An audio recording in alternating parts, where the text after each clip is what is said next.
Welcome. We're cutting in here to the F-150 campaign tour with our opinion maker appearing on See Sunday, David Barklage, the Iron Lady of Jeff Cole, LaKeySha Bosley, and Jeff Rainford. Let's talk. I've got to come around and kind of see campaign tactics. We're talking about this.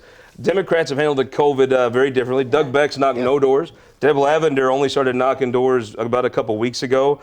What's going to be the effect? And really, we're talking St. Louis. I mean, that's where most of the competitive races are: Congress, House, Senate. David Barklage, what have your candidates done to kind of mitigate that, or have it just been business as usual? No, so we've actually geared up the grassroots. We've geared up our absentee efforts. We look more like a Democrat campaign in the urban area than we do a Republican campaign. Republicans have not had the financial advantage they've had in previous years due to union and trial lawyer participation. And so Republicans have fallen back on something they always used to forego because they had the money. So I actually think that this cycle has sort of changed the dynamics, which is probably good long-term for Republicans. But we're doing all the things a good-looking Democrat campaign always does. We're doing them now. Representative, you said on the show that you thought African-American constituents in your district would just go to the polls and vote. They wouldn't do the absentee, mail-in, early stuff. Why do you think that is? Well, because of the disenfranchisement with government beforehand. You know, we can go through the historical content of how many times African-American communities and minority communities You have just don't been trust told, the new stuff, right? We won't trust it because of the push from the majority of saying, hey, well, we're not going to allow the Postal Service to have enough dollars to actually deliver them on time to the election board to be counted at the election commissions. So with all of that in place, we'll just show up. We're just going to show up at the polls, even though we're pushing our seniors, even though we're pushing people to vote absentee to try to lower the numbers of COVID. People are just not going to trust the system. They're just going to go straight to the polls and vote in person.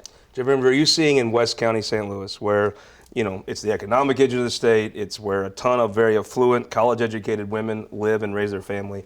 They seem to be drifting from Republicans to Democrats. Is that an aberration? Is that a Trump thing? Or is that a trend you're going to see? So I think that this is kind of like I think politics nationally become like a low-scoring football game where each side punts the ball back to the other, and it feels like in 2016, suburban women were willing to give Donald Trump a chance, and in 2018, they voted against him, and I think 2020, they'll vote against him again. But I do not feel great looking out into the future. I feel like the Republicans are going to kick us the ball this time. In 2024, it already feels like we're going to kick it right back to them. And that's kind of been the trend. And until the demographics change dramatically, where you have a lot fewer rural white people and a lot more minorities and college-educated white people. Until that happens, I think that's what we're going to do. We're going to kick the ball back and forth. Elizabeth Coleman, when they drew these districts 10 years ago, your area was all competitive. That's right. You actually flipped the seat. The seat did flip from Republican to Democrat back to you. I don't know that I see Jefferson County and places like it changing. Not anytime soon. I think that as the Democratic Party has pushed people out of the tent and there's been a national litmus test to be able to get access to the groups that fund campaigns, it's harder for pro-life and pro-gun Democrats to be able to run in districts where those are, frankly, historically Democrat seats. People are still union members. They would vote for the Democratic candidate, but for guns and abortion. And so if you can't pass those litmus tests to get the money, you don't have any money to get your message out, you're not going to win your primary. And it's really hard for me to see them making any sort of progress in Jefferson County and the collar communities. I've seen you on the ground up in West County knocking on some doors. It looks to me like, abortion, guns, and taxes, what Republicans ran on. Now abortion seems where it's probably still hardcore, the overall opinion is one thing. People that vote on the issue, it's not a wash for pro-life anymore. Guns, it may even be getting parity, whoever really cares. The taxes, if you can afford to live there, state tax might not be your biggest problem, maybe your property tax. It looks like policing is the issue that can keep Republicans competitive. I see all those issues maybe trending away from the party. So maybe, except that in West County, I think that you see people concerned about safety. They're concerned about rioting across the state. Yeah. They're concerned about, wanting to make sure that we're supporting our police and that we're having a safe community. And so I don't see that going the same way. And at the doors, I'm not talking guns and babies at the door. I'm talking about you've seen your property taxes rise. You've seen all of the local policies that are run by Democrats have negative effects on you. And people are upset about that. I know that this feels like a million years away from people's property tax bills and how angry they were in St. Louis County at the huge increases, but people haven't forgotten that, and they still are bringing it up at the door. So I think that it is I know still the Democrat sends those property tax bills out after the election. yeah, that's right. Donald Trump's made a play for African American voters. He's done better than most Republicans. I think that's just a Donald Trump thing, right? Just his personality has made him go after some folks, but I think he's also opened up the door for criminal justice reform. I think For criminal. Republicans. Criminal justice reform was already in play before Donald Trump. That was conversations that we were trying to have beforehand. The only reason why we couldn't effectively get things done when Obama was president was because it was a majority-controlled House and Senate. So there's not much he could have done in that. The reason why Trump was able to get some of the criminal justice things done that he's been able to do in his 4 years is because he has had the control of the Senate and the House. Of course, we're Democrats. We're going to try to get that done, especially because it's been a platform, it's been a message that's been advocated for at least since I've been younger, since my father, who's 86, who's going to be 87 in December. Happy birthday, Dad. Just had to throw that out there.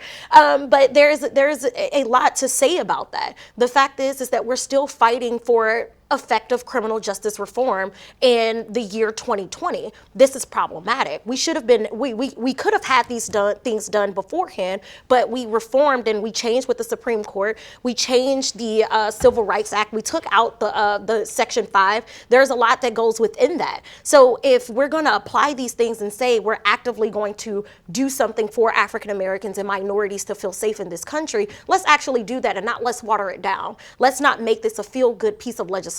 So yeah, he may have had an appeal, or he may get your Ice Cubes and your whomever else Kanye West is who want to support him, but that doesn't represent. Wait, let me finish. That doesn't. He's not. But that doesn't represent all of African Americans. That's not how we all think. We are not in itself interchangeable. We all have our own minds. We all have our own thought processes. So with you talk about what's happening in Philadelphia, you're talking about what's happened with George Floyd. Yes, that's a push, but we've been advocating for this before the Republicans have jumped on this conversation, this train. So why is it now that you want to jump on the train? Because you feel like everything is going toward a way of your Jeffco counties and people are advocating more and saying, hey, Black lives do matter. We had a president who couldn't even effectively say on a debate stage why he would support Black Lives Matter, or he couldn't actively say what he wanted to do for the African American community. Now he wants to come out with a plan of sort, the Platinum Plan, afterward. Hey, he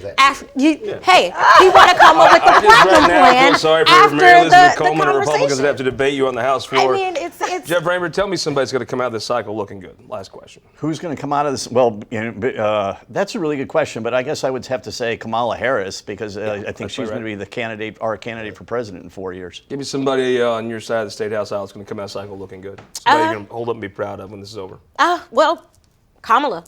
We'll definitely be proud of Kamala. I know people are, not impressed with her record as AG, but what she's done as a senator and what she's advocating for as vice president, I think is going to be important. Somebody here in Missouri, folks, the Republican Party is going to say, okay, this was our win. This was one we did well. Yeah, so I think Eric Schmidt has run an incredible campaign. He's doing a wonderful job. He was appointed to that position and is just I think you may doing edge a it great out. job. Who do you think is going to? Well, if you do that, I got to say Mike Kehoe, because now he's earned his statewide chops and he's Missouri-centric. I think it's yet to be seen. I think my fear is with we've nationalized elections. Mm-hmm. The internet and national media has changed the landscape where it's drowned out local voices and local issues. And I think that's dangerous. I think then we're electing more on issues rather than on people. And I don't like that. I like people that break the mode. I think we've seen the parties so weakened, we're going to see a major realignment of the parties. And I think the issues for a while are going to be all partisanized. I mean, COVID doesn't even make sense to be a partisan issue, but it is. And so that's the world we're in. I don't think it's going to be solved this election. I think it's going to be 2 or 4 years or maybe 6 years before we realign and people start to refocus on what we need to be focusing I on. think you may see Ann Wagner's campaign, if it wins, be one that everybody looks at as to how do you stave off a wave. Absolutely. And do well. Thank you all for sticking around a little extra time. We will see the rest of you Sunday morning on This Week in Missouri Politics, and we'll be at MissouriTimes.com election night, bringing you the most round the state coverage of the winners and losers on election night. See you then.